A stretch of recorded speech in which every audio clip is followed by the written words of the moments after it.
Bon, tu vois, on a vu apparaître la première bouée jaune de Peter à 18 minutes. Donc on s'est dit, bon, plongée plutôt courte, raisonnable. 3 minutes après, on a vu apparaître la bouée rouge de Thibaut. Normal, le groupe le suit. Et puis peu de temps après, on a vu apparaître la bouée à Yannick, avec le signal d'urgence. Ah, donc là, on s'est dirigé rapidement sur Yannick, et comme convenu, on a envoyé la ligne de secours. Et là, tu as plein d'interrogations dans ces situations-là. Alors, pendant que Sandri se préparait pour aller au renseignement, deuxième parachute, un troisième parachute, mais pas le quatrième. Voilà, ça commence à devenir inquiétant. Sandri est remontée, elle nous a dit non, j'ai bien 4 plongeurs. Bon, ça rassure un peu. Mais comme des fois on se comprend pas très bien avec Sandri, hein, comme on confond les sélacantes et puis les petits poissons avec les grosses queues, donc on s'est dit on aimerait bien quand même voir le quatrième parachute, ça nous rassurerait. Et le quatrième parachute, il a mis près de 3 quarts d'heure à arriver. Donc ça c'est pas ce qui est prévu du tout ça.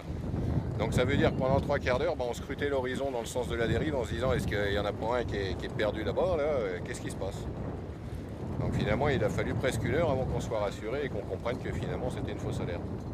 Mais ça c'est pas normal, il y a une mauvaise communication là. Donc on va s'expliquer tout à l'heure.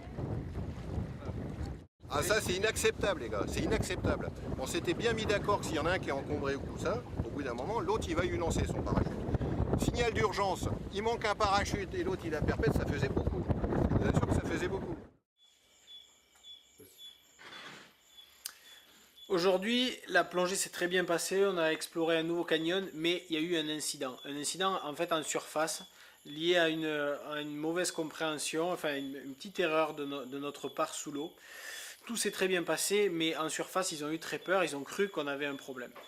Et pour vous faire comprendre ce qui s'est passé, il faut que je vous explique notre technique pour se repérer en surface. Nous, quand on est au fond, on va, là c'est un grand moulinet avec plus de 100 mètres de corde, et on va, dès qu'on décide de remonter, envoyer cette bouée qu'on gonfle, et on l'envoie à la surface. Et en fait, au bout de cette bouée, vous voyez, il y a ce plastique. Voilà. Si on l'envoie tel quel, ça veut dire qu'on a un problème. Et qu'on va avoir besoin de gaz, qu'on va avoir besoin qu'on nous amène de quoi respirer, qu'on va avoir besoin d'assistance, d'une manière générale. Donc ça crée un peu le branle-bas de combat en surface. Et si tout va bien, en principe, on a donc le temps de l'enlever, on le retire, on met ça dans sa poche, et on envoie le parachute tout seul, et là ça veut dire que tout va bien. Donc si vous voulez, par défaut, il y a un signal d'alarme qu'on doit retirer si tout va bien.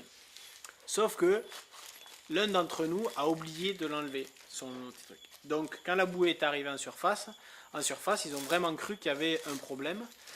Et donc ça a été un peu la panique. En plus, comme on testait du matériel lourd aujourd'hui, l'un de nous a mis très longtemps avant d'envoyer son parachute, donc ils ont cru qu'un plongeur a été séparé du groupe. Enfin, ça a été un peu la panique. Nous, sous l'eau, tout se passait très bien, mais sur le bateau, voilà. Du coup, Jean-Marc était un peu en colère parce que le branle-bas de combat se mette en place s'il y a un problème, c'est normal, mais qu'il se mette en place parce qu'on a oublié de lui dire que tout allait bien, c'est une autre histoire. Voilà. Donc je crois qu'il fait un peu la tête ce soir. C'est comme ça.